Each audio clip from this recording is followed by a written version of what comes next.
So today we're talking to Radka Dohnalová. She's the CEO and founder of a company called ATAIRU, ATAIRU.com, which is a leadership development company that focuses on adaptivity and authenticity, or being authentic and adaptive. And she's helping future leaders and current leaders to get future ready. She has quite an interesting story. Born before communism in the Czech Republic, went to the US, to Arizona, went to school in the UK, came from a regular family, educated but not rich, always wanted to go and study something, become something. She was very kind of focused on creating something that had a purpose. And she worked for the United Nations in Rome on their World Food Program. That has 17,000 people, the World Food Program, crazy number. And then went to McKinsey, the famous consultancy firm, where she learned a lot, and then went to take an MBA degree in Harvard in the US. She's the first, I think she's the first breastfeeding student that they had, so they gave her a place, a nursery. She had a 2-month-old kid when she started there. And then she had another one in year 2, so she had 2 kids with her in Harvard, and that was quite unusual.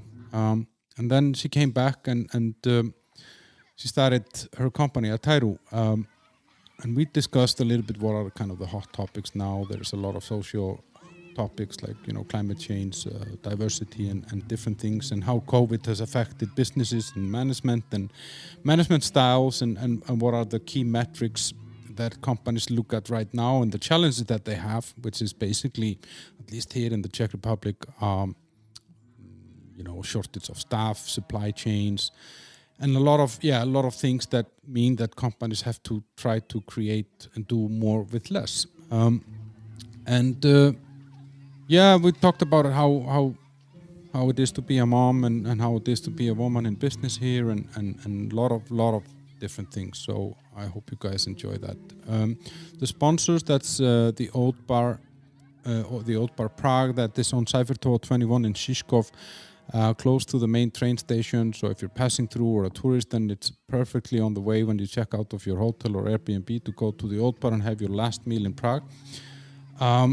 Perfect oat meals and skyrs with different toppings, healthy ingredients, everything that is possible to make in-house is made in-house, and no nasty stuff. And organic skyr from a local farm about an hour outside of Prague, a recipe only available in the Old Bar. Check that out also, for takeaway or to sit in quickly, or delivery on Volt and Bolt. And then Alfred.cz, Alfred Jobs in the App Store, jobs all over the Czech Republic and Slovakia, available in English, Czech and Slovak language, and Russian, I think, as well. And thousands of jobs in different categories. You basically go in, you set up your profile, and you say, this is the type of job that I'm interested in. And from that moment, that's the only thing you see. So check that out, guys. And easy to find the job without spending too much time looking for it. And apply with one click. You never have to fill in a form again and again and again, like it's these boring career pages. And then, if you have some cool people, then send me an email or a message on Facebook or something. If there are some cool people that you think I should talk to, please leave a review and share the love. Thank you.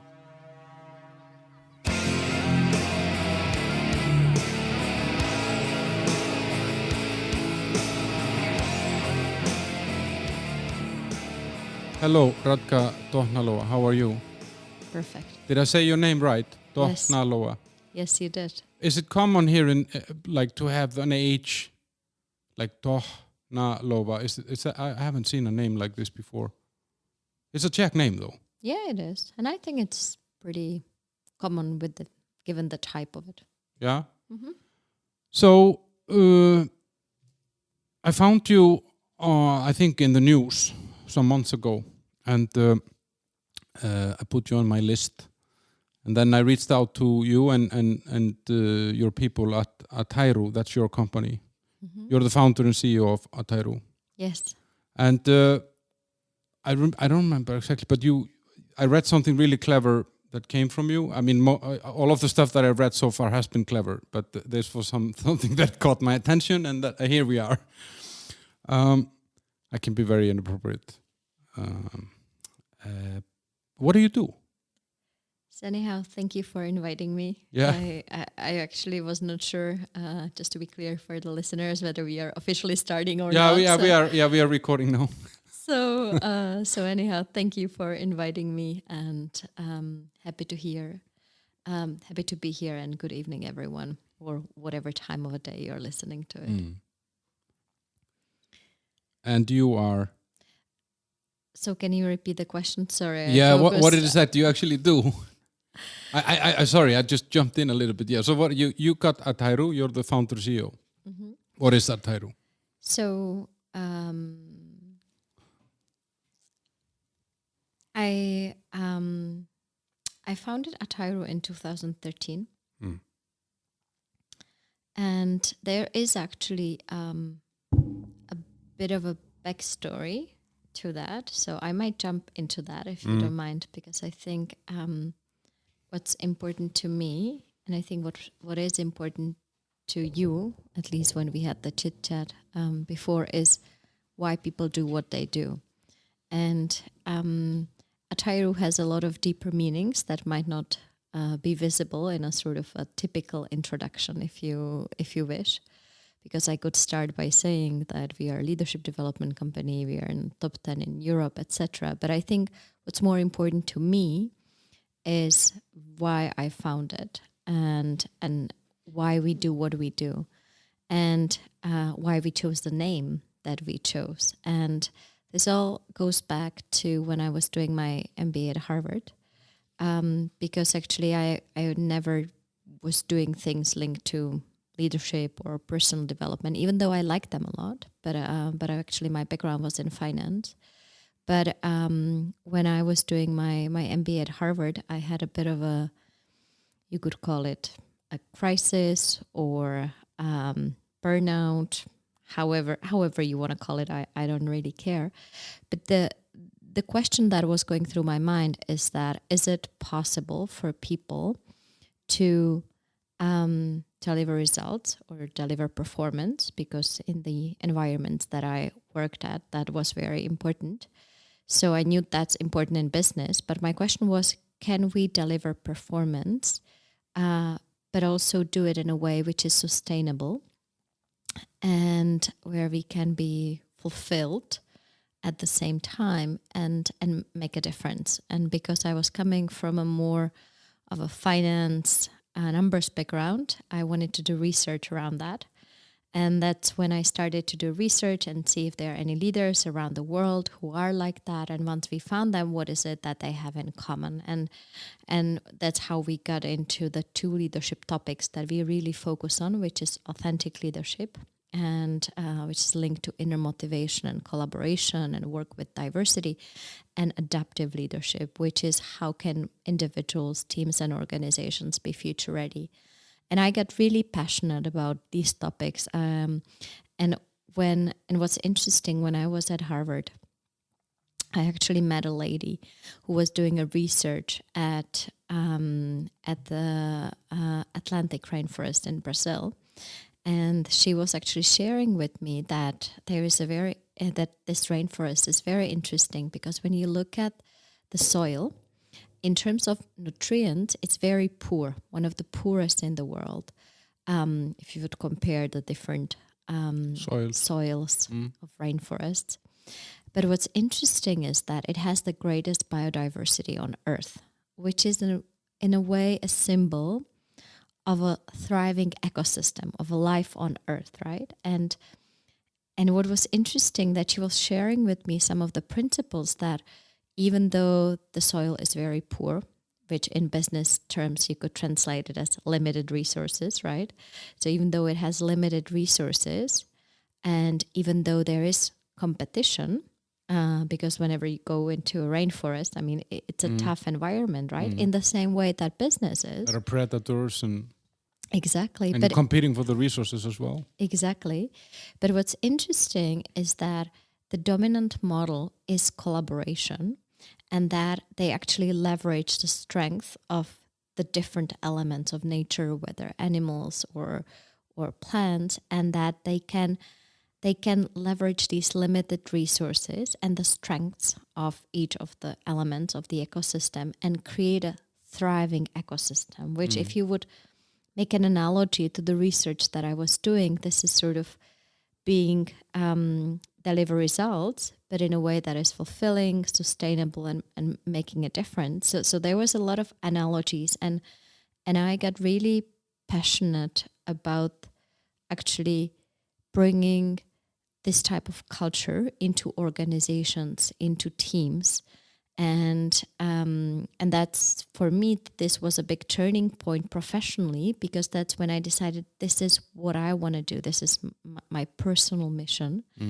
And this is the mission of ATAIRU in a very simplified terms. And actually ATAIRU, the name, means partners on a trip to the new in the language of the indigenous people of the rainforest. So that's basically what we are doing, and we are we are not just a leadership development company, but actually we are on a mission to reinvent education. And for me, education personally, leadership development is part of an education that we as adults need to focus on. I believe that kids need to focus on that as well, but my focus is on adults learning. And actually, how can we reinvent it in a way that people can develop these two elements, and organizations and teams of working with inner motivation, working with authenticity, with diversity, with collaboration. That's the authentic leadership. But at the same time, how can we be adaptive? How can we learn the new skills and be future ready? And that's in a nutshell of what we do and why we do it. But it's an interesting thing, because I think the last 2-3 years show that also that businesses face a lot of challenges, and I think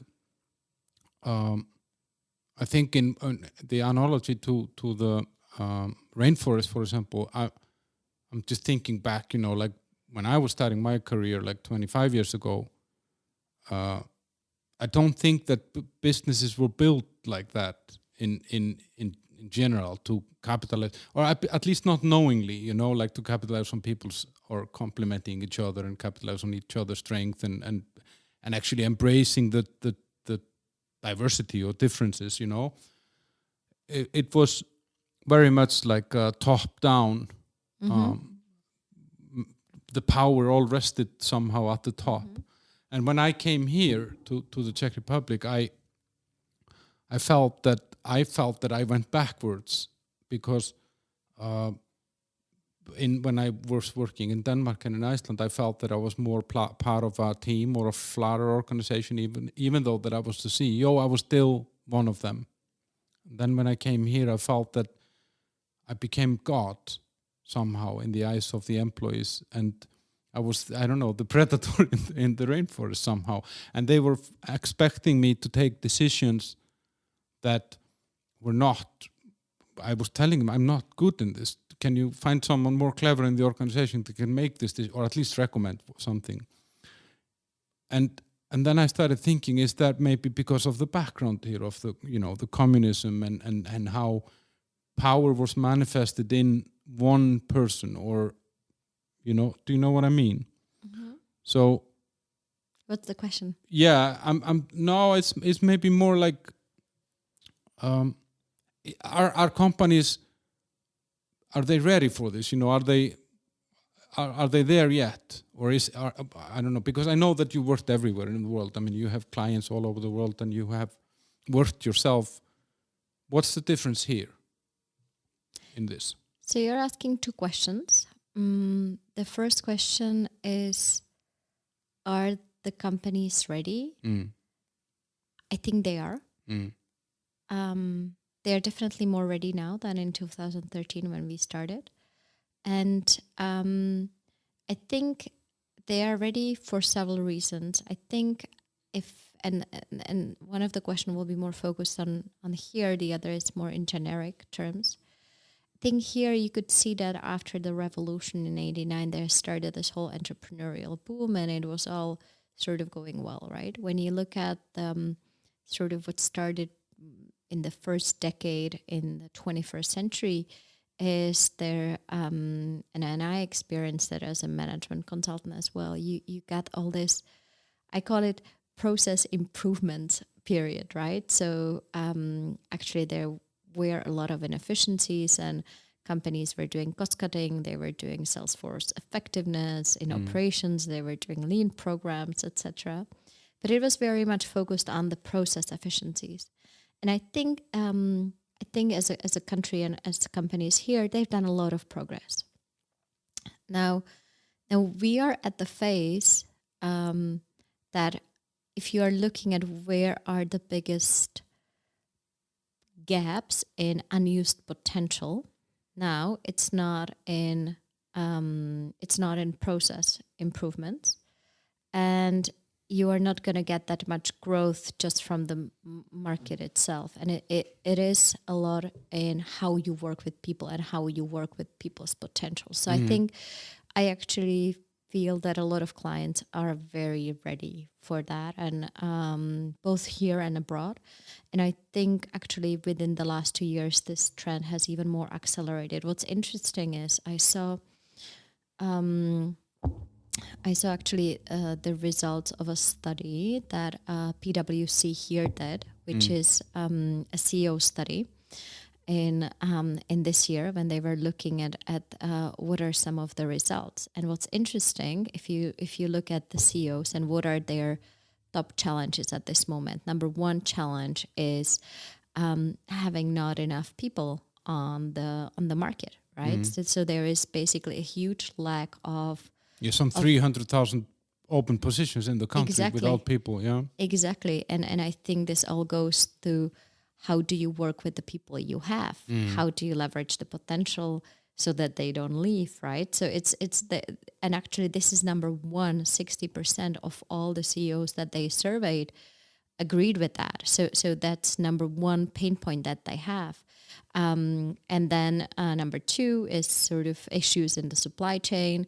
Number three is the whole energy prices, etc. And number four is that the COVID-19 pandemic, and again linked with an impact on people, right?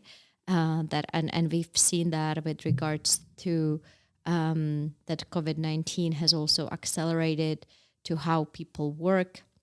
They shifted the way we work, but also some of the challenges that people have in terms of well-being, etc. So again, you actually have companies seeing now that the way you work with people is really a strategic issue. And I think these results are just part of that. And we do see that as well. So it's more, I see where it, I see the logic in this because, like you've gone through all the processes and you've gone through the modernization, you've gone through the technology and all these things. And now you need to create more with less people and you need to keep them. You need to keep them happy. And so it puts the emphasis maybe in a different place. You need to keep them happy, but I think I would add to that one more thing, which is this whole topic of companies being future ready is also about the ability of people actually to learn. This is linked with the digitalization and other things, learning new skills, new ways of doing things, etc. And this is again linked with people, right? So I think even this future readiness is very much linked with the potential of how you work with your people.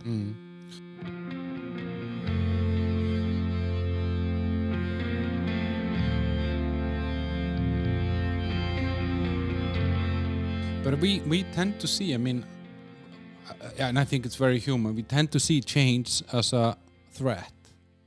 So it must be, and both the managers and the people, the leaders and whoever else in the organization of a company, always, I think, the first default kind of reaction to a change is that it's threat. It's a threat to me. It's a threat to my abilities, or I'm not going to be needed.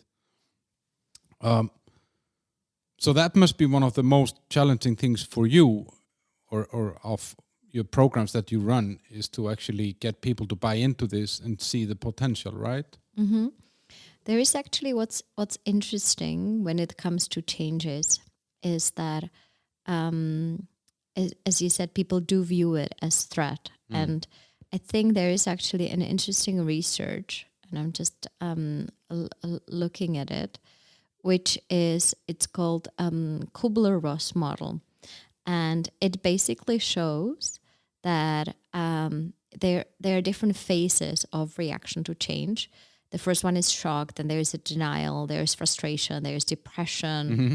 And first, these 4 phases, right, out of 7 are negative. And then you first go into experimentation, decision, and integration.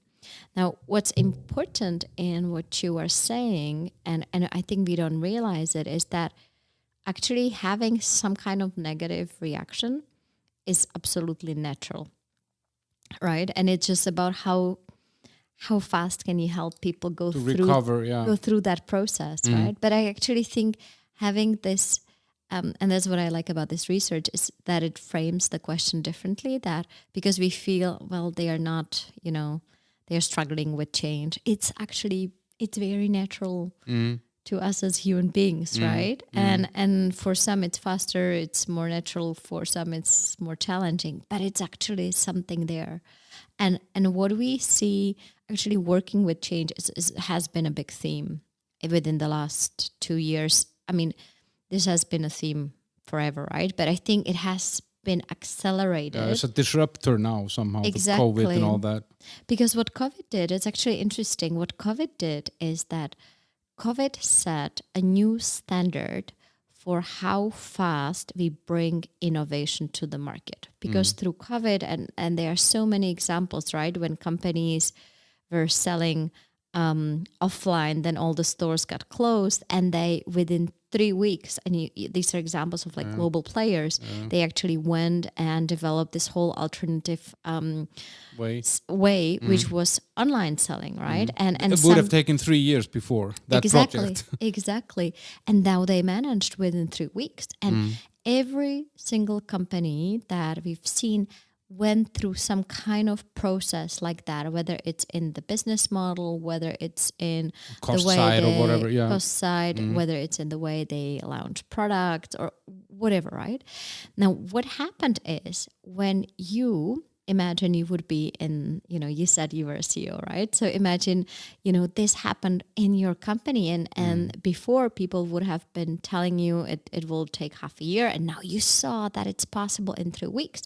Now, if they come next time and they are going to come with a project proposal and they say, look, we want to do something, it's going to take 3 months, right? And you're going to say, why, right? We've all seen it. It took 3 weeks. So why 3 months now? And this is what COVID did, is that COVID set a new standard on how fast innovations are being brought to the market. Now, what happens with that is that a whole new body of research now shows that the most important thing is to be a fast innovator. By fast means how fast you are able to bring things to the market. That's the most important thing. And if you are able to do that, it has positive impact on your top line, on your bottom line, on the market share, everything. Now, what's interesting about that from a leadership perspective, this creates a huge pressure on leaders. Now, again, you said you were a CEO, right? So, on any management position, we need to have 2 hats. One is how do we run the business and how do we deliver the results that we need to, and how do we change the business at the same time and have it ready, have it future ready, right? Now, what happened with COVID is that we now have to be much more focused on also how we do not just to run the business, but to change the business in a fast way.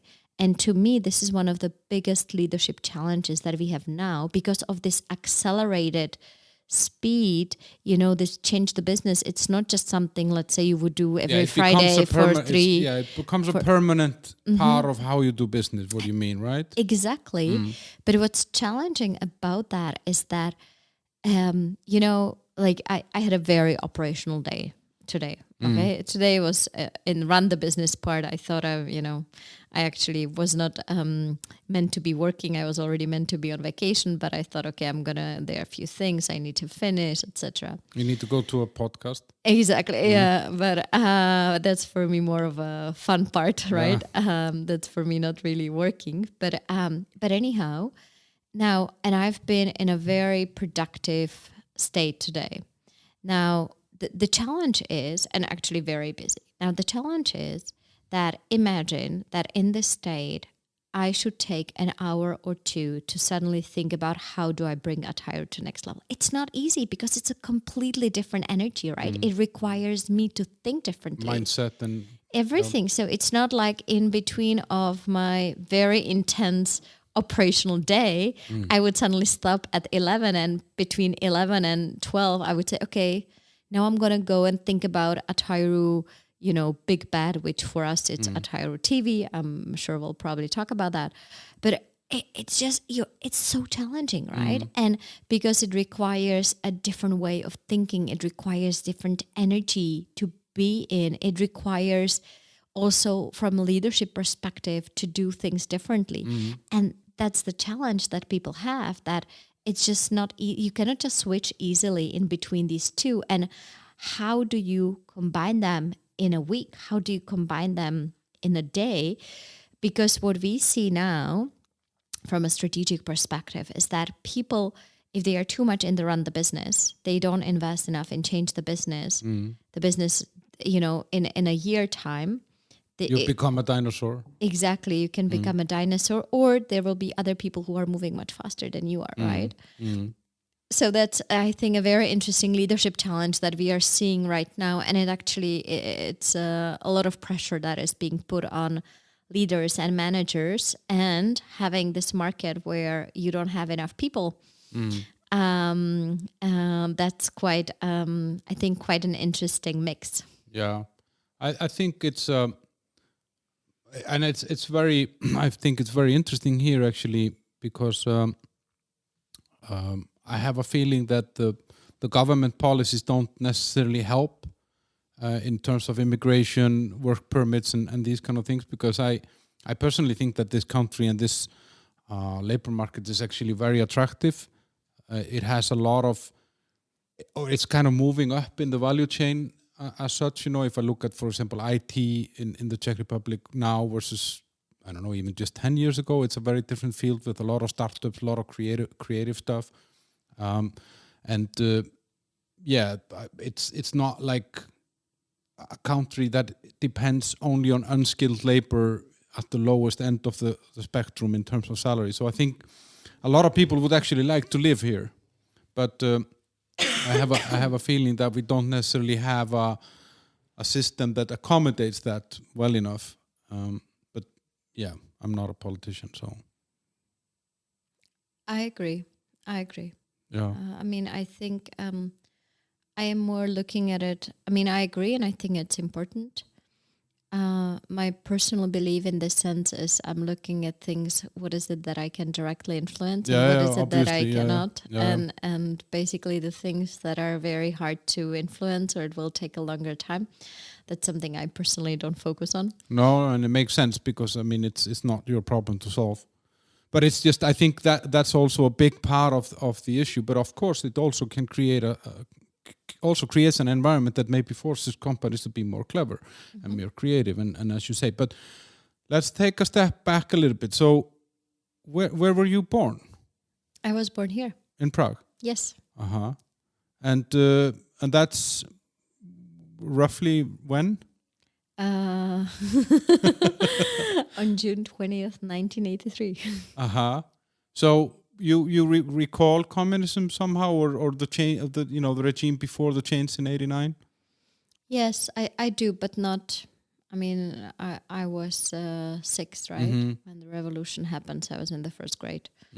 So I do think it did have an influence on me, but I don't think in any dramatic sense. No, but it must be. I often thought about it when I came here. That because I'm 10 years older than you, and a lot of the people that I was working with, a lot of the managers that I was working with here, they were my age, and I started thinking about it, that they had actually spent all of their education was in a system that had been abandoned. Their primary school was under communism, and then their secondary school was under communism, and some of them, even some of their university studies had been under communism. So, and then overnight, the country changes. Like you go from a, restrictive model to a free market model, and it must have been such a steep learning curve for the business environment here. I mean, obviously you are, as you say, you're 6, so you don't necessarily see that. But what about your parents? Were they involved in business or something, or? I think what was important is that I think my parents would be in a category of educated but poor. But my father became an entrepreneur, and I think that did have a big positive influence on my life. Mm-hmm.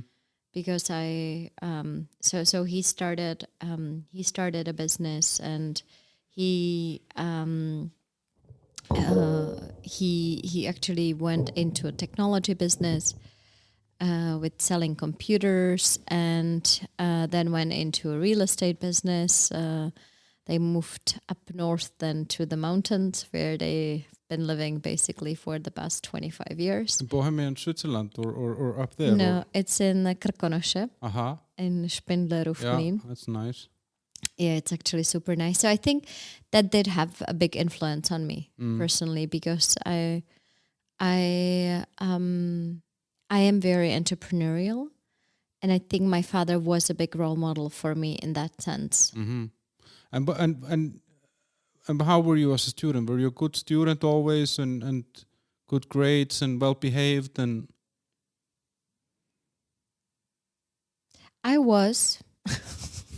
I was thinking, I was, and I'm. So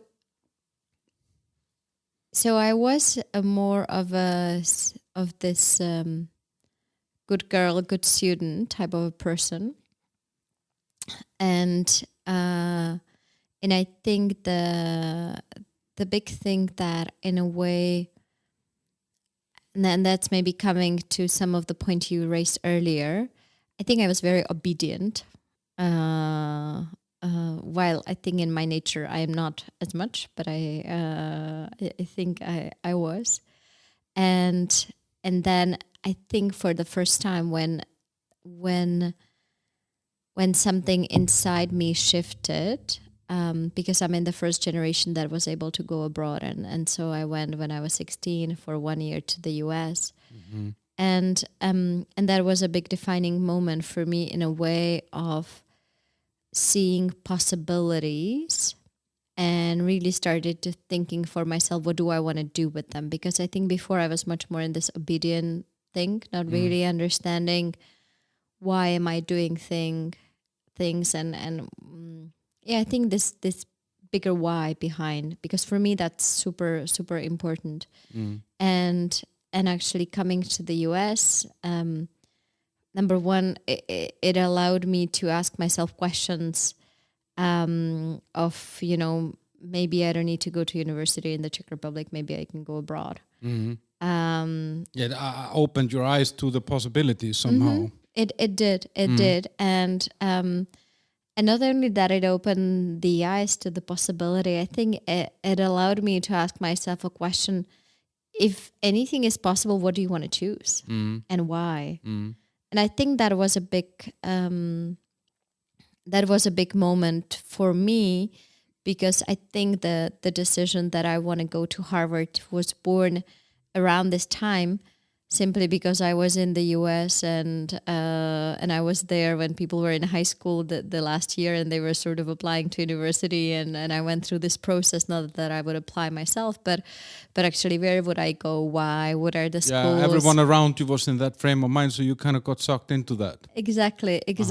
And then when I saw some people who were applying to Harvard from the school that I was in Arizona. And then I was looking at this guy and thinking, like, if he can apply to Harvard, maybe I can do that too, right? Yeah. You know, sort of it gives you this possibility, but also in a way confidence. Like if he's really doing that, and like it's a guy I'm sitting next to, like why not you? Why wouldn't I be able to do that? But is there a mindset that you, because this is exactly how I think, and I think, but I think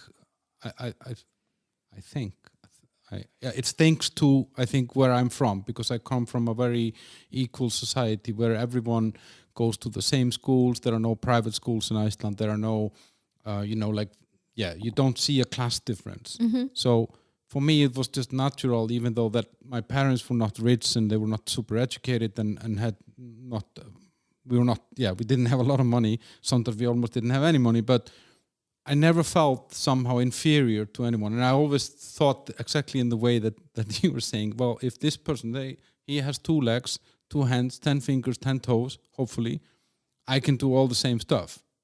And I still use this actually today. And it's a very good kind of a, I don't know, I call it it's an inner balancer somehow, that there is nothing to be afraid of somehow. Mm-hmm. I call it impossible mindset. Just having this this frame of mind that anything is possible, because it allows you to think in that way. Like when we were in ATAIRU, we were going through this process where last year we became one of the top 10 leadership companies in Europe. And we were sort of thinking, like, what's next, right? Like, what do we want to do? What's the ambition? Because we always wanted to make a difference. And then one colleague on our team, his name is Petra, he said, why don't we set an ambition of positively influencing 1 million people by 2025? And I said, I like it. And one of the reasons why I like these kind of impossible mindset things is not to prove or achieve or play with the ego, but it just sets the frame of mind, right? Like when I was asking, like what if I would go to Harvard, right? It's sort of, you start to think, okay, what needs to happen for me to get there? And in the same way, when we said the same impossible mindset, and for me, definition of impossible is when you don't know how. Yeah. And when you don't know how, then that's a good signal that it is an impossible thing in a way, right? Impossible in... Yeah, because you don't know the route. I don't know the route, right? I don't know how. But it's in the same way that when we ask that question with that frame of mind, and then you start to think, okay, like, I don't know how right now, but it doesn't mean that it's impossible.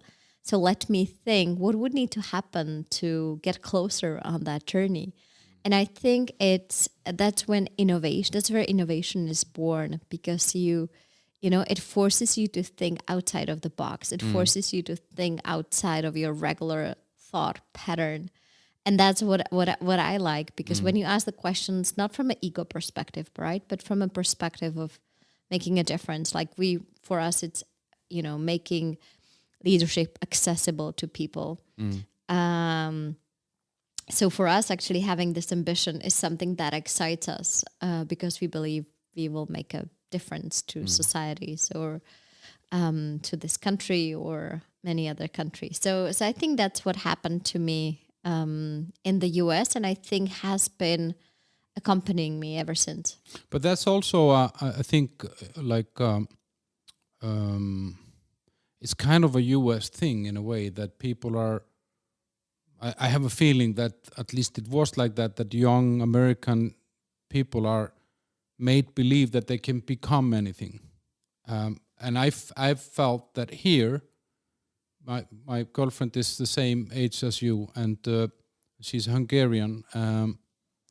And when I talk to her about, I don't know, somehow the culture or something, I get the feeling that here it was more expected that you would kind of keep your head down. You wouldn't be, don't be too much. Don't have, I don't know, don't put your hopes too high.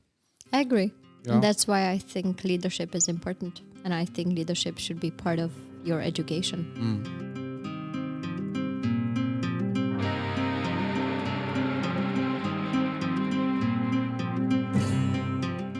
But how was it then for your parents when they, and your grandparents, when they saw you kind of flap your wings and did they always support you, or was there anyone who was like, no, just come home and have kids and No, I think they always did support me. I think so. I think that's probably the part of,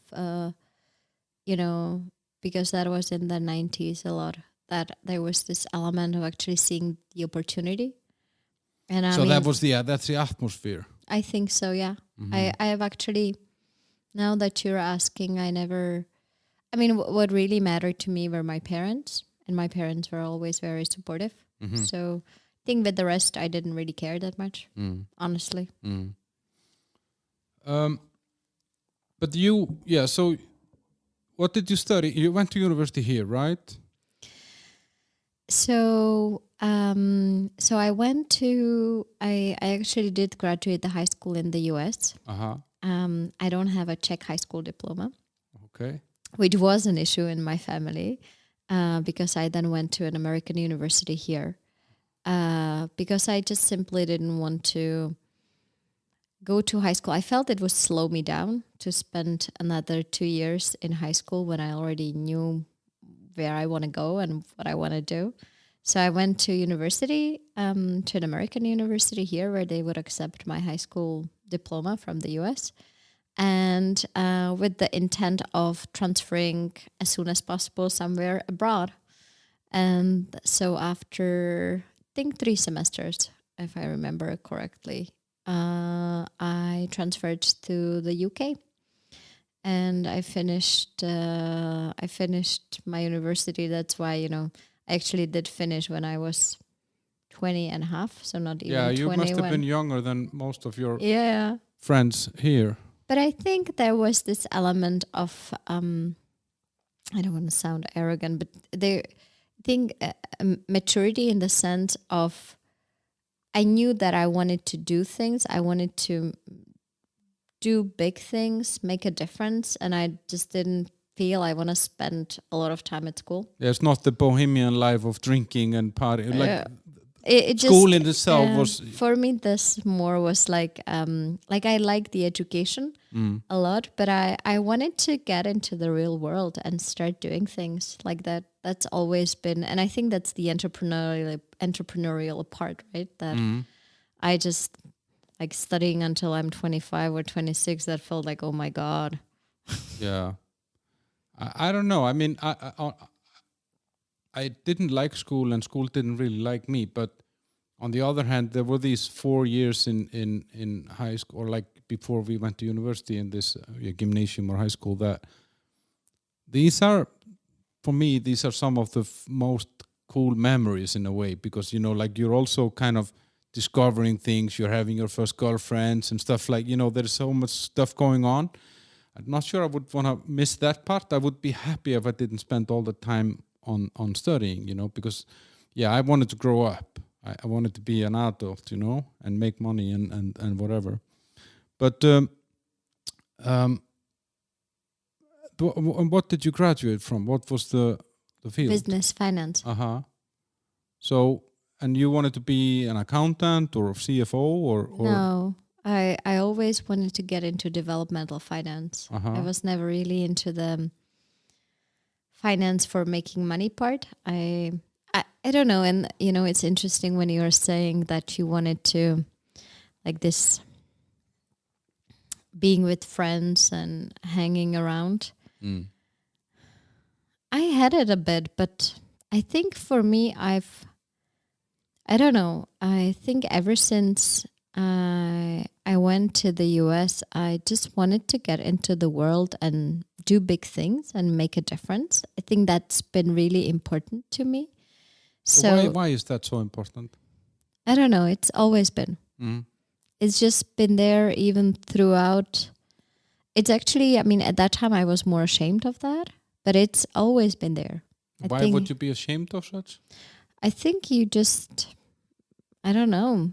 I think it can go back to the things you said, like, it would feel kind of arrogant if you're 18 and you want to say, I want to do big things and change the world. And I don't know, at least in that context, but I always felt it. So when I studied finance, I wanted to do finance and use finance for making a difference. So I actually went to the UN afterwards. And because I felt that I can make a difference through working with organizations that are actually making a difference. And I went to work for the WFP, which is World Food Program, which was in Italy, which is actually very interesting because it's one of the largest. It's actually the largest of the UN agencies. I think at that time it had 17,000 people working for it, mainly in the field. The World Food Program alone? Yes, wow, yes. That's crazy. 17,000 people. It's actually, it's definitely one of the largest humanitarian organizations worldwide. And it's not that well known because actually, like when you compare it to UNICEF, for example, UNICEF's model is much more B2C. So they had to build a brand for the consumers, while WFP has been always financed by government, so they never really bothered into building. To reach out and building anything, Because first when I started, when I joined, that's when they started to do a private sector fundraising division, and that's where I joined. But actually they never really bothered, and for me, working for an organization like that, I actually started as an intern or as a volunteer, because it was in my last, like when I finished my university for half a year, I went there and I couldn't be an intern anymore because I officially finished university. So I went as a volunteer for 6 months, and then they really liked what I was doing, and I helped them set up the finance function in the private sector fundraising, and the whole division grew, I think, within the 2 years that I was there, from raising a few $1 million to raising $100 million annually in combination of cash and in-kind donations. And that was super, super interesting for me. And so that in a way was something where, I mean, you could say I joined them when I was less than 21, right? But I mean, that was the idea of how I would spend my time, what would excite me, that you are actually, I joined there, and it was, actually I was joining in January 2005. I think it was 2000. It was when the tsunami hit I think tsunami was December 2004. And I joined in January 2005, exactly. So I was 21, and it was super exciting time, because you were actually seeing how your work is helping people directly. There was a crisis, what they are doing on the ground. So that was super exciting for me. But I'm listening to you, like, it's really interesting. You were born at the right time. If you would have been born 10, 15 years earlier, you probably wouldn't have done all this. Do you think so? Because, I mean, you had the freedom that you were kind of at the right, coming into the system when it was changing. And you were in the UK, you were in the US, you went to Italy. Do you think a Czech person born in, I don't know, 73 could have done this? I don't know. No? I don't know.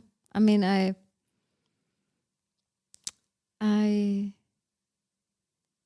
don't know. It's hard to say, because I think the environment does influence you for sure. But I think there are other things that do, right? And so you never know. No. But did you go to McKinsey from the UN, right? Mm-hmm. And why McKinsey? Well, I think while I really enjoyed working for the UN, I think where about half of the people are super educated, great to learn from, are really putting the heart into the organization. I think the second half is the bureaucratic part. That's more challenging. And I actually realized, for me, it's been working greatly when the department was growing, and because I sort of came into a startup of the organization that was working fantastically Not well. too many processes and. Well, I think there were processes, but I think because of the growth, I was able to learn a lot. Because for me, the learning part was important. It was not about growing to a certain position or having a certain title. It was more learning on the job. And so what I realized was that at some point when you work for the UN is the two things that were really a key decision maker for me. One is that I realized that you have to rotate. And I started at the headquarters in Rome, but then most of the work is really done in the field, whether it's Sudan or Congo or somewhere else. And I think I realized that there is not going to be that much growth and not that much opportunity to learn. And the second reason for me was a personal reason, because I always wanted a family. And I actually saw a lot of friends that were spending 4 years in Sudan or in Congo or in Afghanistan and then coming back, and they didn't really have a personal life. And for me, it was at that time, it just never occurred to me that maybe I would not have children or that I wouldn't have a partner or something. It just never occurred that this would be possible. And at that time, my parents were sort of like asking the question, do you want to come back? You've been abroad for so long. Why don't you come back, live here for a while, etc. And I think it sort of came together at the right timing when I said, okay, that might be a good idea. But I was in this, I think, internal search of what would it be. And because I knew I want to go, the only thing I knew is that I want to go in an environment where I will learn a lot. And that will help me figure out what I want. Because at that stage I was like, okay, I thought it's more in that like UN type of field. And I realized there were elements I liked, but this is not the way. So actually I didn't know about consulting before. I didn't know McKinsey, and I actually had a roommate in Italy who was at Accenture, and she told me, look, if you don't know what you want and you want to learn, then consulting is a great, thing to do. And I worked for Accenture, so why don't you apply to Accenture? And then she said, and then I heard that McKinsey is the best. So I said, okay. So I applied to Accenture and McKinsey in Prague, and I got offer from both, and then I decided to join McKinsey. Oh, that's really, really interesting. So there was no plan behind it. It was more kind of just a change. I like to call it synchronicities. Actually, I like the book by Deepak Chopra, which talks about synchrodestiny, or it's this sort of like points where synchronicity occurs, but it's sort of supposed to drive you in a certain direction. So I felt that was the point for me. But I worked with a lot of people from McKinsey in my career, and I have both admired them and feared them, because it seems to be somehow McKinsey has the ability to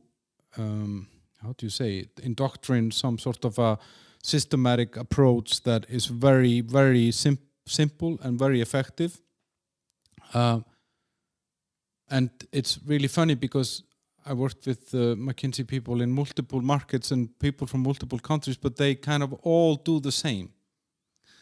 And I'm just really curious, how can such a huge global company manage to make all these, I sometimes call them smart robots. I know it's probably degrading somehow, because these are very clever people and they're good people. It's not like that, but they're just so systematic. How does McKinsey do this? So do you fear me too? No, I'm not. No, but it's just. I'm just wondering after half an hour that we've been talking. I'm just because I'm from the opposite end. I have no system. I have no background. I have just my intuition, and I actually think you have a lot of that as well. So you're a hybrid model. Somehow you're in between, But how does McKinsey manage this? What do they do? What's So I think I'll start with your end. I do think I have both. I actually, McKinsey has very positively influenced me. I call it, for me, it's like a university of business, the real university of business. And I think the amazing thing about this company is that when you join and you don't really have a lot of work experience, they teach you all you need to do. That you start on a study, on a project. You are young, you don't understand the field, but they teach you a process, a method. How do you get it? How do you analyze it without actually knowing all the detail? That there is a process of actually solving problems, and that you can apply that process and the structure to really anything that is happening to you. And I think that it's super liberating because it gives you a lot of confidence to come and solve problems that you don't have the answer to, maybe you don't understand, but still have a process that's like an anchor that you can use. And I think that's super powerful. And I think there are a lot of techniques that I still use that have been helping me in different types of situation. The second thing I learned a lot, and that's been super helpful for my then later career at, or, you know, my work at ATAIRU, is this ability to how do you talk to senior people in a way that you are a thought partner. And, you know, like, you know, if you were the CEO, I'm coming in, I'm 23 or 40. I mean, you have 20 years of experience more than me, right? You probably understand the industry better than me. You have so many things I don't have, but they teach you how can you be a thought partner in this type of environment.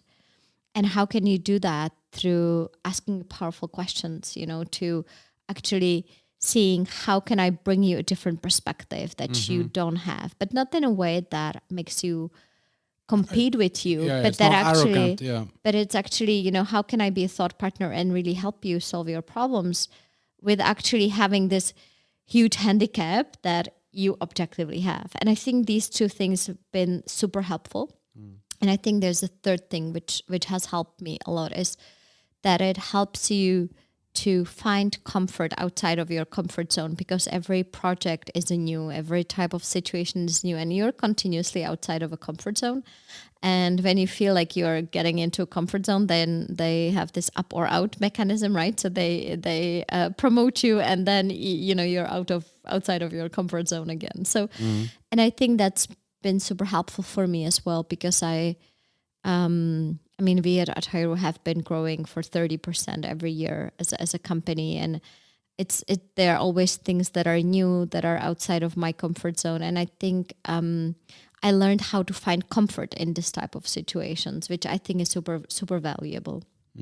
So I think that's what McKinsey really, really does. It does have, I think there are downsides. I think the company has been working on them a lot, because I mean I left in 2013, right? So it's been a while since I was there. But I think this focus on a process and structure over maybe certain elements that you mentioned, I've noticed that myself, and that's why I knew that if I want to do things around culture, leadership, etc. This is especially not this is not McKinsey's business model, especially here in this part of the world. They are big offices that do that in London or the US, but definitely not here, because the price point just economically it would not work. So that's been part that I mean I've been missing as well. The human part. Well, I wouldn't call it the human part, because I think they are very focused on people. They are even internally on hiring talent, developing people. So I wouldn't say this human part. I think it's different, probably different elements, and that would require us to probably have a longer conversation about that. But there is definitely this part that's maybe not, you know, their biggest strength. Was it while you were there that you did the MBA or and that you did you eventually went to Harvard, right? Yes. Yes. So the dream of the 16-year-old came a reality. Yes. And was that like a 1 or 2 year program? How was that? 2-year program. Uh-huh. It was a 2-year program. And so you moved. Mm-hmm. And I moved with a 2-month-old baby. Uh-huh. And then I gave birth to a second one while I was there. So actually he had 2 years. We had this acronym that MBA actually means make baby in America. So I made 2 during a 2-year program, right? And but that's not very common, right? I mean, No, I was actually the first woman in the history of the Harvard MBA that had 2 children during the 2-year program. So they gave me a special award. It's really kind of funny, yeah. Oh, that's amazing. So you broke the glass roof.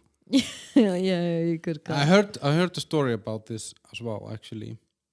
That they gave you a special nursery in the school. Yeah. I actually think they were super supportive. And for me, coming from this mindset thing that we discussed, I think I'm actually super grateful I had children in the US because they, it's interesting. I always wanted to go just to Harvard, so I didn't apply anywhere else, right? And when I just focused on that application, I can be very focused and very sort of, this is where I go, this is what I'm doing, and that's it.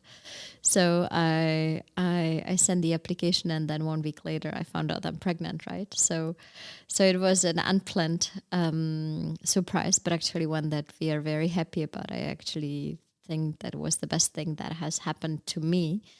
And so what was interesting is that while I was having my 2 sons there, they were all very supportive, and they were all, for 2 years, I haven't heard anything with regards to that I might not be a good mother or something. It was more like, that's great, we are so supportive. It's so good that you are trying to do school and that you are trying to be a mother, and we want to do anything possible to make that happen to you. Tell us what you need. And I felt like a superstar in a way, right? Mm-hmm. I'm exaggerating a little bit, but it just felt, it felt really great. And I first realized that I actually didn't realize it then.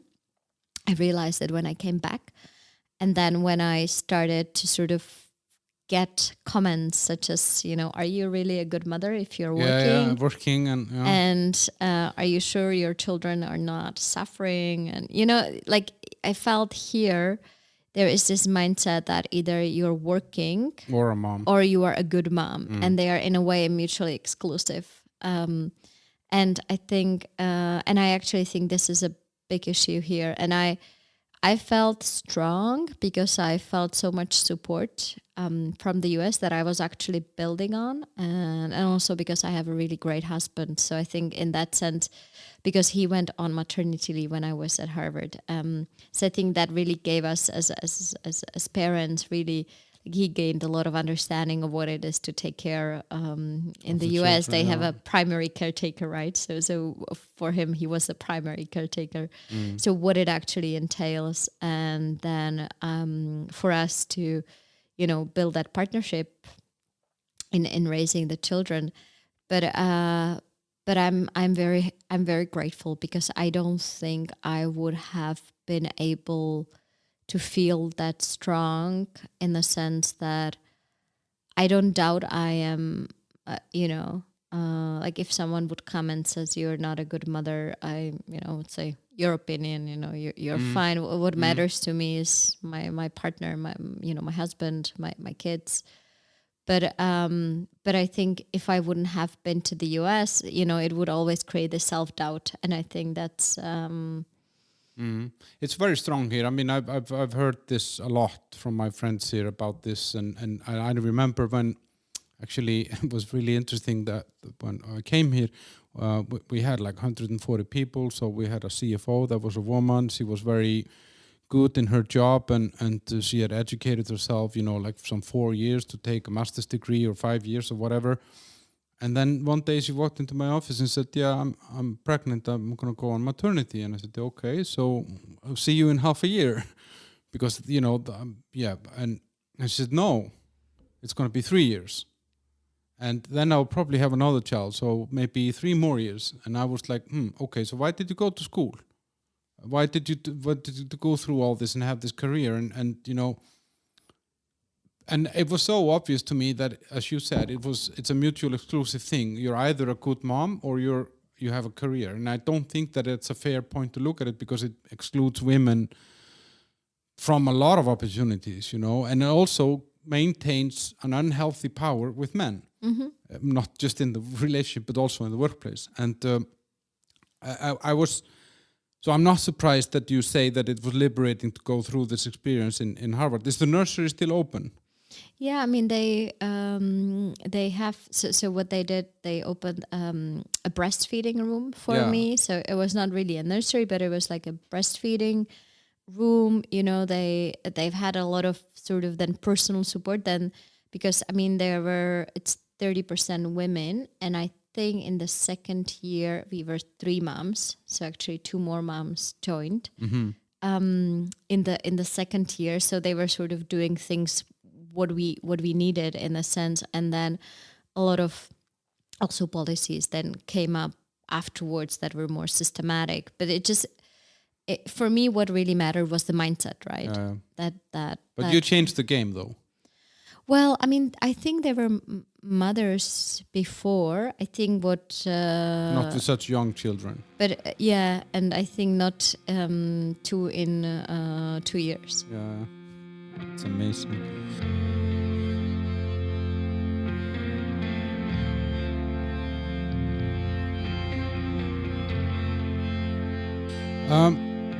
And then so then you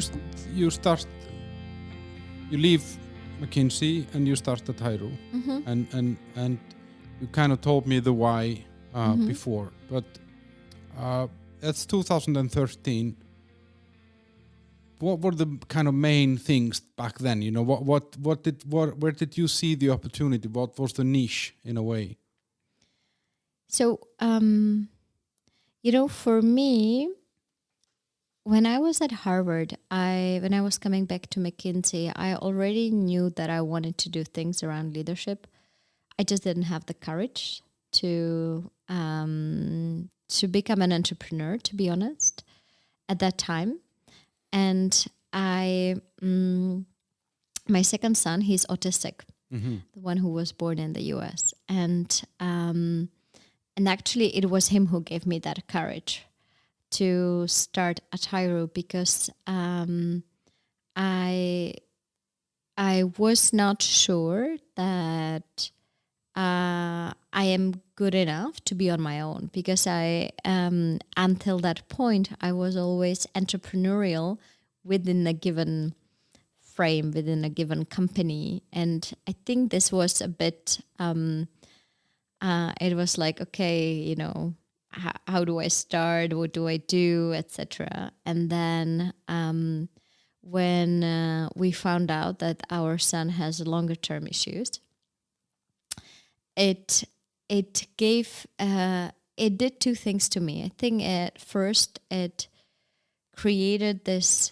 thing that life is now, but not on a rational level, on a physical level, because I think rationally we all know it, right? That you should live in the present moment, life is now and all that. But actually, we've had some challenging experiences with him in hospital, etc. And to feel that in your cells, that the life is now, has been something transformational for me. And the second thing is that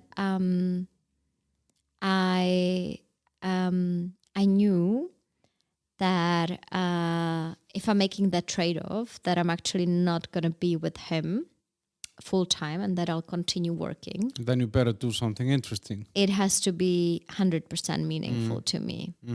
Because if you're in an office doing something where you're like, why the hell am I doing that? Or why do we need to do that right now? It just, again, as something changed for me, I just knew I had to focus only on things that are very meaningful to me. So that, and the third thing is I knew I want to have control and flexibility. So I think that combined actually created that timing for me leaving McKinsey and actually launching ATAIRU. I was pregnant with my third child, with my daughter. So I launched ATAIRU in July, and actually my daughter was born in October. So I think my kids are always linked to big moments in my life, and I think that was the big kick, if you want, for me to do it. And then when I always think about things, and I think that's the McKinsey mind, I always think about what are the strategic choices or what are the strategic decisions that I'm making. And I made several when it comes to the design of the company. And I always think these are important things to think about when you start a business. The first one was, I said, I want to focus on leadership, not on management training.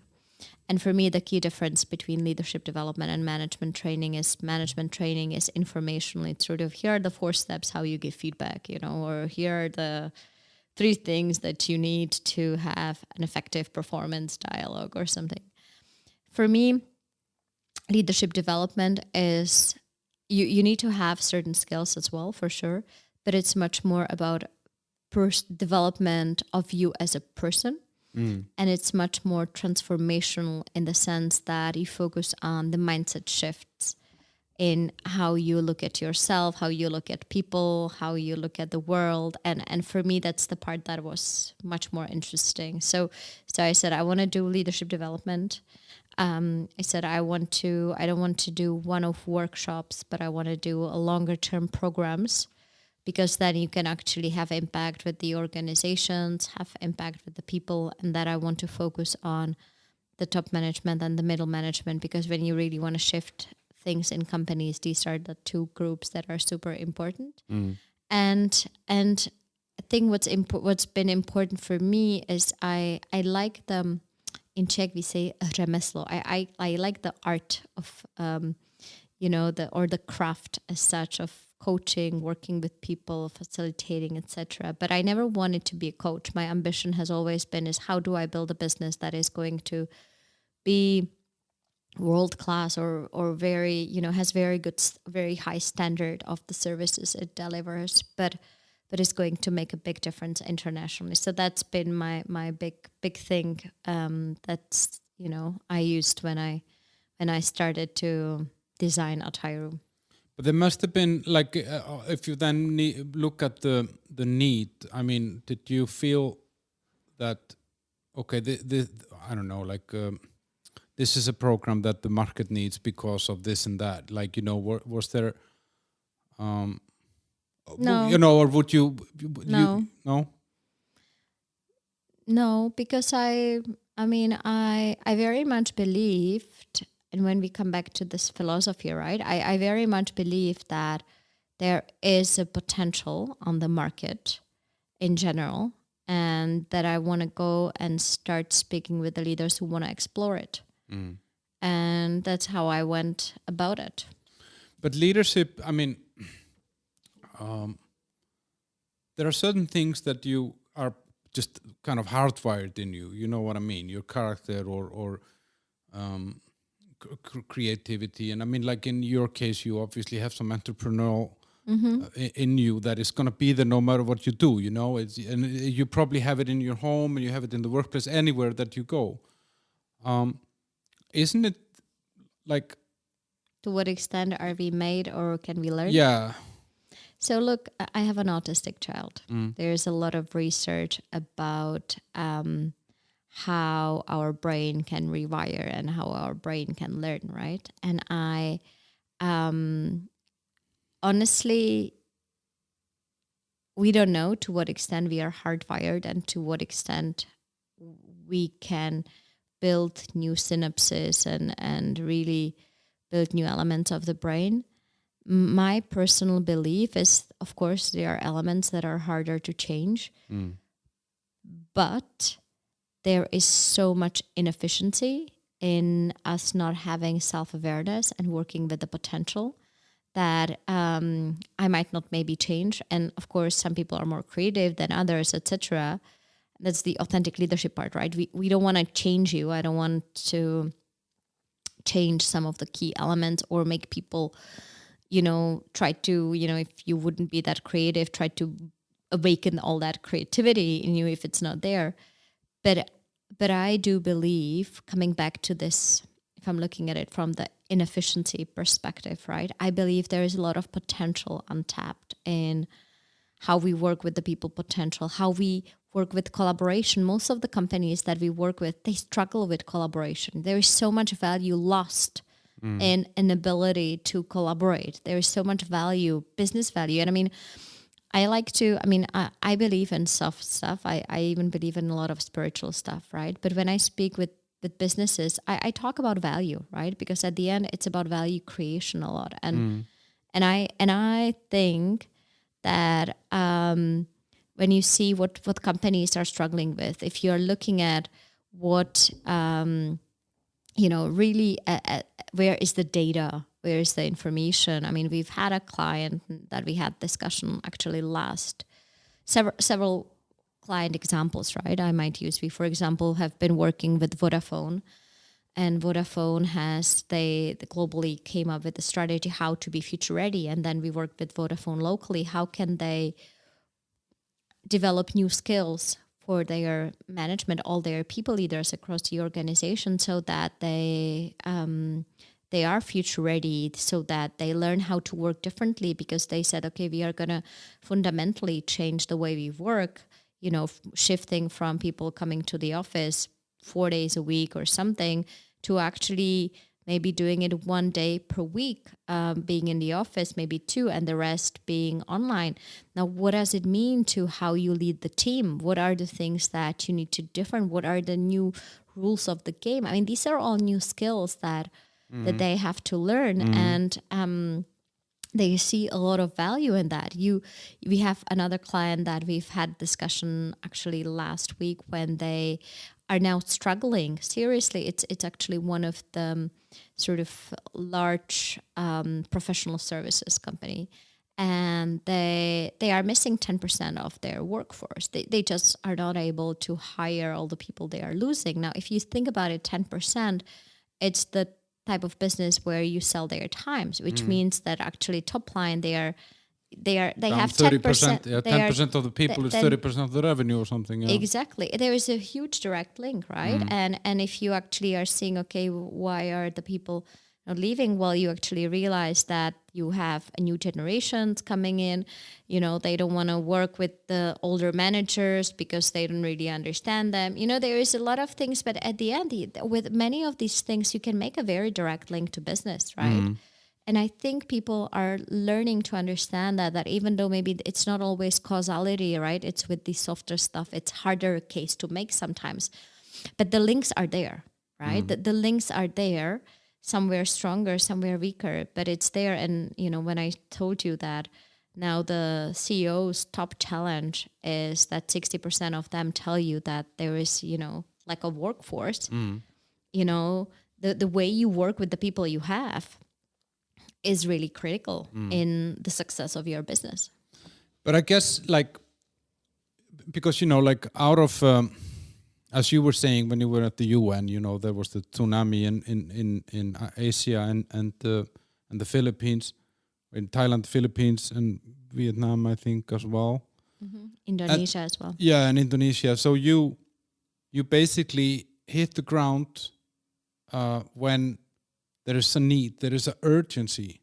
And if I think about my personal development, not just in terms of business, but just as a human, my greatest leaps as a person have come out of bad things, or some sort of a game-changing moment. Something happens that I didn't expect, and I need to figure out my way out of it, and I need to grow out of it as a human, and then now if we look at, so how is business affected now? Okay, so we have COVID.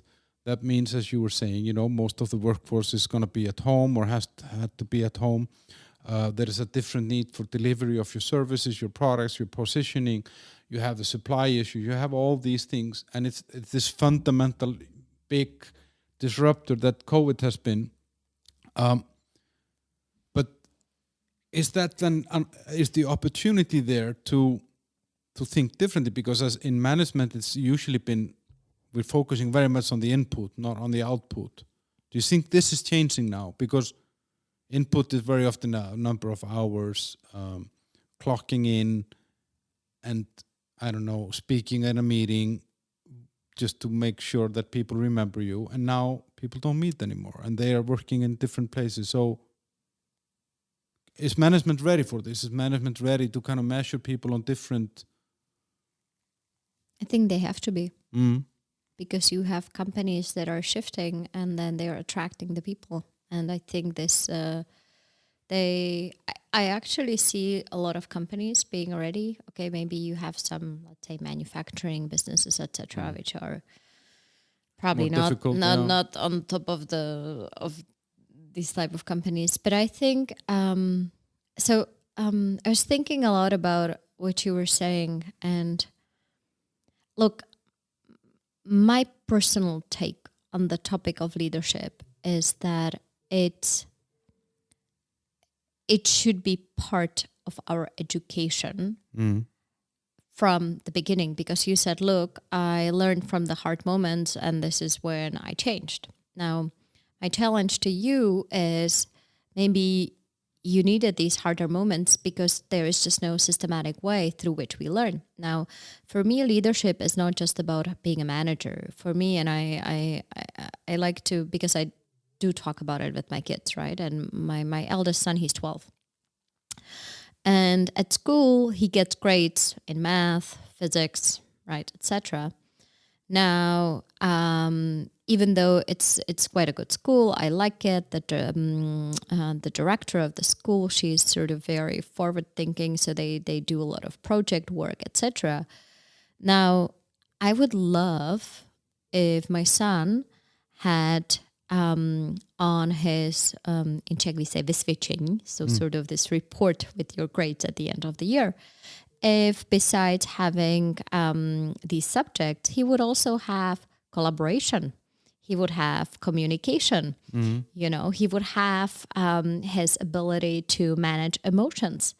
And I think, to me, these are all elements of leadership. And it doesn't matter whether you end up as being a regular person who is contributing, maybe a specialist in a job, or leading a small team or a big company. We all need that, right? Because in life, it's not just about whether your expertise in terms of the field, but it's about how can you collaborate with people? How can you lead discussions when people don't agree? I had this discussion with my son because my son is introverted. He's very creative, so he likes to do things on his own because he just doesn't want to discuss ideas with others, and he really likes his ideas, so he doesn't really feel like he wants to incorporate the ideas of others, unless, of course, they are they get him really excited and improve his ideas, right? And I do have I'm having these discussions with him when I tell him, look, Toby, like 50% of your work is your expertise, but the other 50% is how you are able to be with people, how you are able to collaborate. And the fact that you want to do most of your projects on your own, that's probably not super helpful for your career, right? And so to me, this is the essence of leadership. And I personally believe that if we would teach kids, if we would start with elementary school, with middle school, and there is a direction, but for me it's still very mild. Slow, yeah. It's very mild. I would be much more dramatic in the sense of it's great you can calculate, but it really, unless I've been working systematically with developing my son's emotional intelligence. Sometimes it's very challenging, right? But I think again, this is all possible, and I think this is needed. And to me, this is a big driver for what I do, because most of the programs are with top management, middle management. But when we had our ambition that we developed last year, that we want to positively impact 1 million people, and we decided to launch ATAIRU TV, the whole vision with ATAIRU TV is make leadership development accessible to not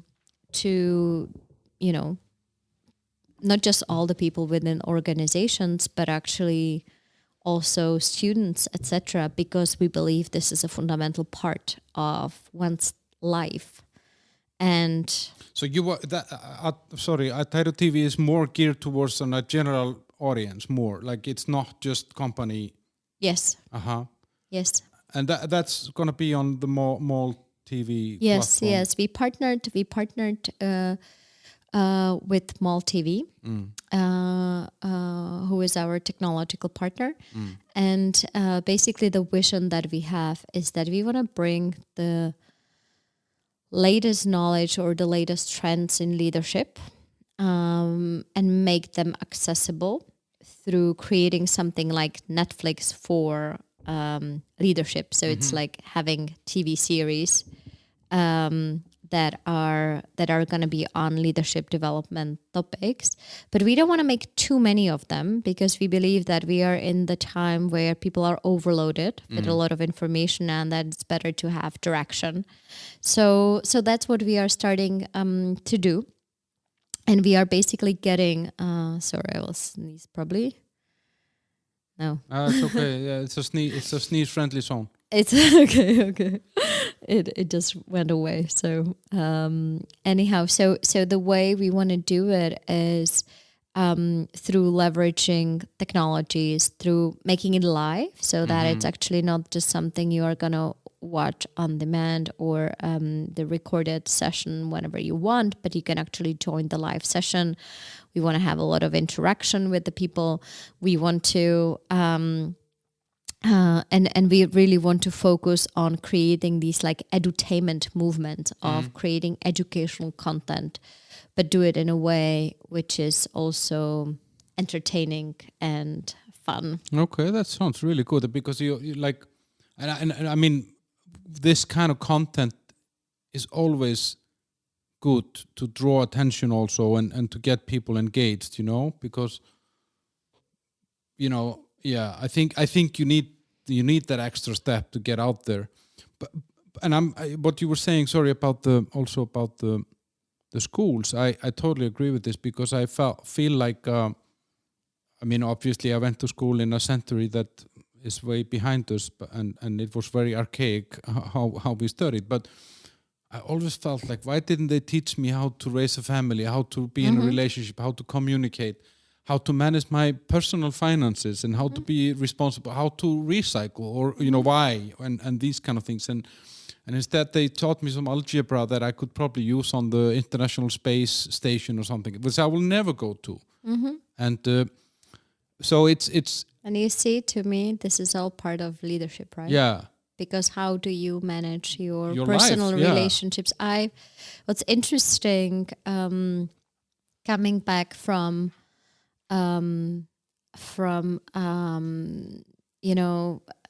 Czech society here, is that we tend to make investments in tangible things.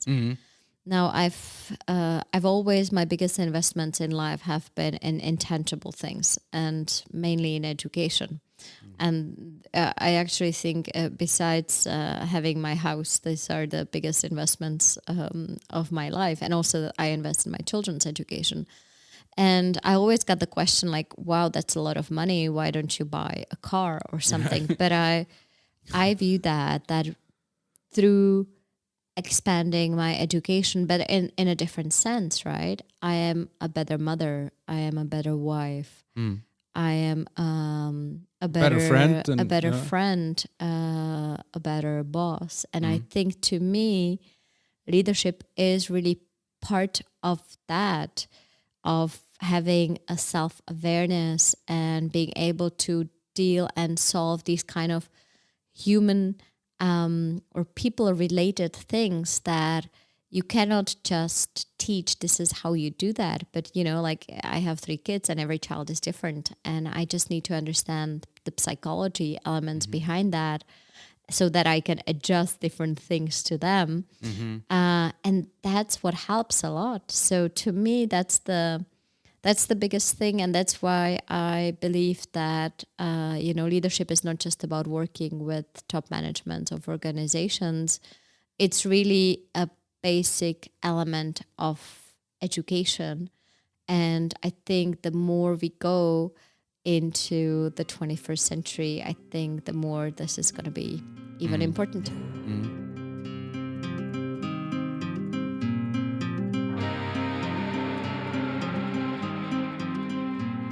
There's one thing though that I like, one topic that I wanted to discuss with you a little bit that has to do with this, because I think what you're talking about now is basically in a way some sort of an open-mindedness and adaptability to different needs, different people.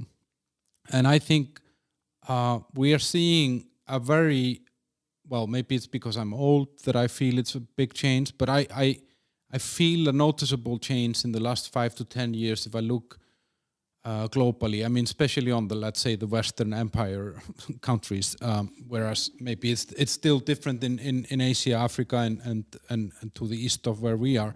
But the focus is very much on other things than, like we have a lot of social issues. We have, climate change as a topic. We do have diversity. Yeah, diversity. We have Me Too. I mean, there's a lot of these kind of things that are going around, and with it is also coming up a generation of employers and future leaders and current leaders that are different. They go for different things. I started working in places where they screamed at me, and that's how they put into me some steel, and I'm very happy about it. But I know that I cannot scream at people today because they will just get alienated. I mean, I read an article today where they were saying that putting up a punctum, how do you say, period at the end of a sentence is now considered very aggressive. I mean, this is at the far end of the spectrum, and there is a lot between screaming at someone and putting up a period at the end of a sentence. How is a manager, let's say a 45-year-old person, how can they be ready for all this? Because now business is driven by so many different angles or influences. Like, you know what I mean? Like, isn't this going to be, because this is future ready. This is how to be future ready, right? And it starts with the mindset. And that's part of the work we do, right? Because you, like the company, the professional services firm I was telling you about, that's the issue they have. They have they lose 10%. They have 45-year-old managers that just, think they are right, and then the new generations, and sorry for my French, then say fuck off and I go, right? And that's that's what's happening. And I think because we are in this time, and I'll come back to this research, right? That the workforce, at least from what I see within the next few years, we don't have a quick fixes of how to shift the situations. It forces people to change.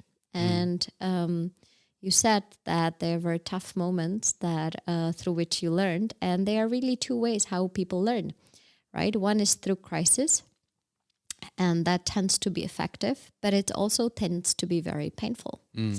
And the other one is through systematic work throughout.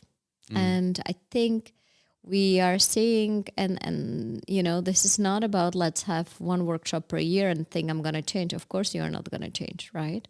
But if you really start systematically learning, and there's this whole new concept called learning organizations, that it's not about how do you go to 4 workshops per day, but it's about in the same way you eat healthy, in the same way you go to the gym or you exercise, that in the same way you're actually training your muscles, your mindset muscle, your openness, your, go outside of your comfort zone. And I think that's the future, that we need to adapt. And one thing we see is that the technological advancement is very fast. And the only way is that we can actually go through the process where we learn, unlearn, and relearn things very fast as human beings. Because the changes are coming. And, the quick answer to your other topics is, for me, it's moving from this being right or having a judgment to actually think, oh, that's interesting. It's moving outside of our bubbles, right? But seeing, okay, that's interesting that this person thinks the way they think. Okay, let me explore that. Let me understand that. And I personally, having an autistic child, that's been very helpful for me in that process, because autistic children are very different. And sometimes they might come across as, that they are spoiled, not well behaved, but actually that they just work really different. And one of the key things that they told us as parents is that you need to shift from frustration to actually being fascinated by that. Like, that's interesting. Why does my son do what he does, right? What's happening there, and move from the judgment into inquiry. And it's not easy. It's not easy because we have certain mindsets, certain things. But I think that's the future, that we need to develop this flexibility muscle inside our brain as well. I'm just, Laura, I'm listening to you, and then it made me think, because I think personally, I think I'm a relatively open-minded person in general, and I don't really care what path people choose or what choices they make for themselves.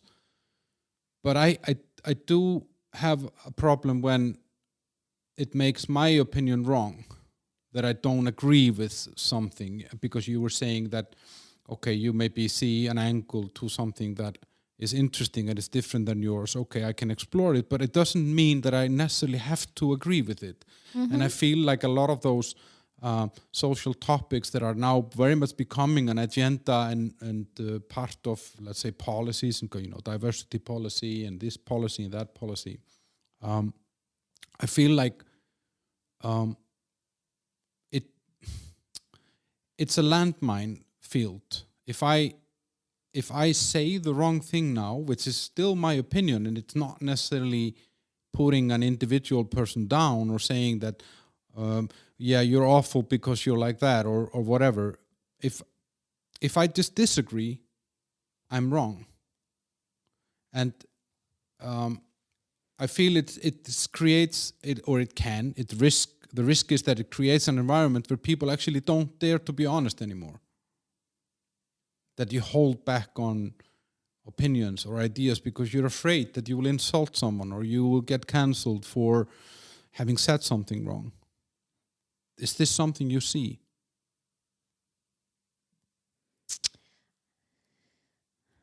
I'm thinking about what you are saying. I think about it a lot.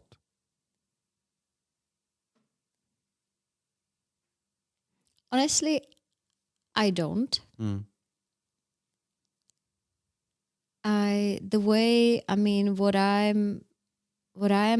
I'm working with people, right? And I'm always saying, from a leadership perspective, and that's the perspective I can offer here, is look at the trends, right? Look at the trends. There is definitely a trend of sustainability. There is definitely a trend in diversity. And I think it's important to observe these trends, especially I don't see any evidence of these trends going away. Okay. So I always saying, there is definitely a trend, so it's good to be aware of it. Now, in that context, the second thing I would do is, let's see how you can work with it in the organization in the way that's going to make it most constructive and most authentic, right? So, on the personal opinion and stuff, I don't know, because I work much more in business related topics. So it doesn't, that's not that much of an issue. We are always, when we are looking at it, for example, the sustainability thing, I think, it's here. It's not going away. It's going to strengthen. So the key thing is, if you are leadership of an organization, how can you work with it that is authentic for your business, that is authentic for you? Because if it's not authentic, that it's just not a good way of moving forward at all. And in the same way as diversity, how can you where can it add value to you, when it can add value to the culture you're building, and how do you want to work with it? So that's the way I do work with it. I do see what you are saying. I just think it's a very individual perspective. I'm looking at it from a maybe different perspective. I think it's important to have an environment where, you know, I do hear these comments of like white men will be discriminated, you know, it's the etc. But then I would always come back to the things of saying, okay, what's the culture you're building at the company? What are the signals you want to send, rather than sort of dealing with individual comments or and for me it's about, especially these diversity things, what's the culture you're building, right? And what do you want to build and why? And what does it imply to how you want to behave and how you want people to behave and feel? So that's what I would say. Yeah, I guess also the authenticity is a maybe a key thing, and I find a lot of like the global players, they are very fast at adopting policies, but a lot of it I feel is for show. You know, it's not necessarily authentic. It's just to say we have this. You know. Yeah, I think authenticity is critical. Yeah. How is it to be like a high profile woman in business in the Czech Republic? Is it easy?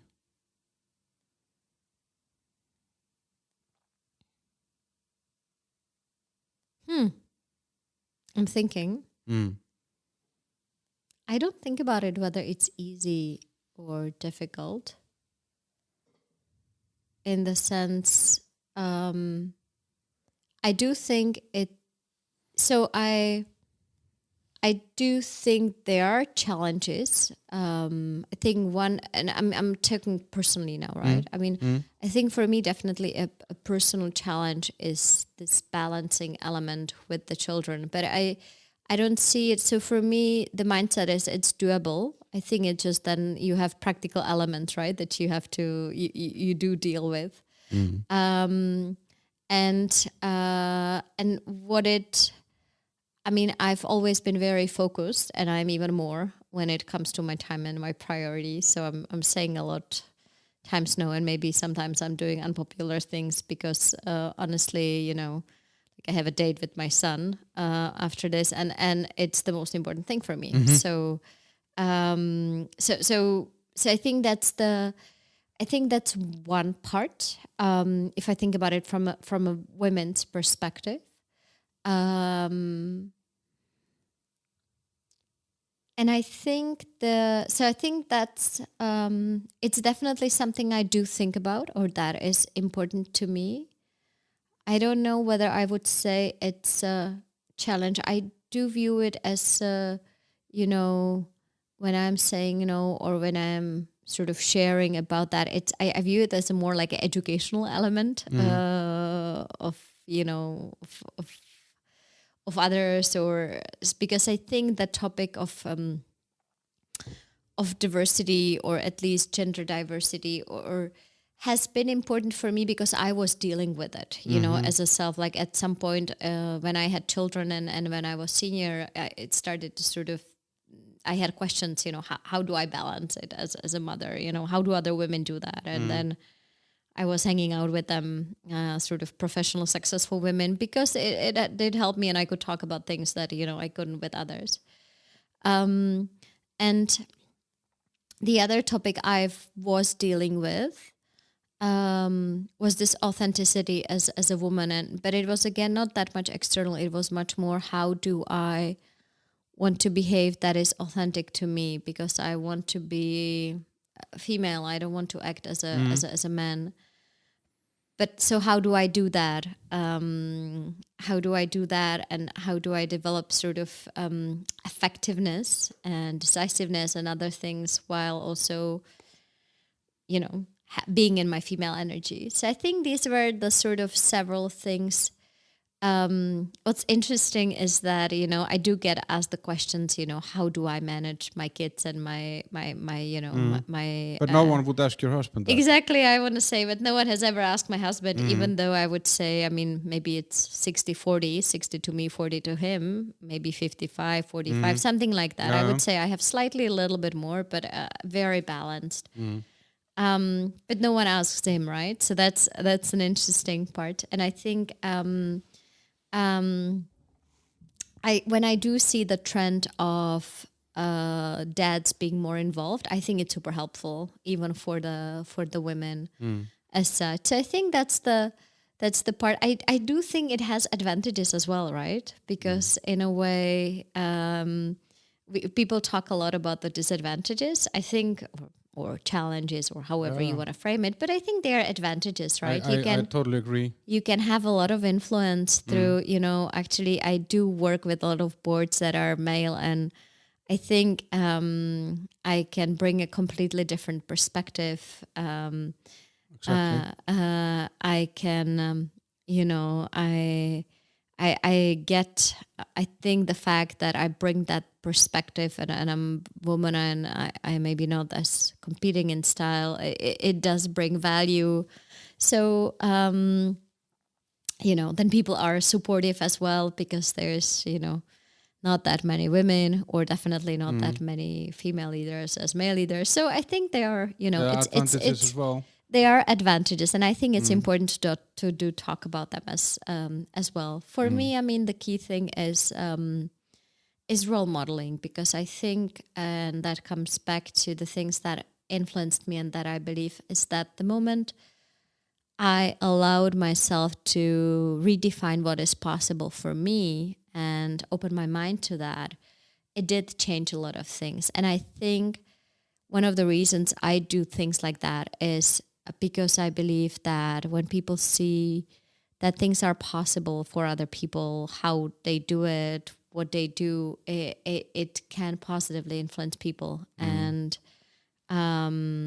that's super important to me, because I think, that can then change maybe the course of their life. Yeah, Maybe the courage someone they follows have. someone follows in your footstep, or gets inspired by your.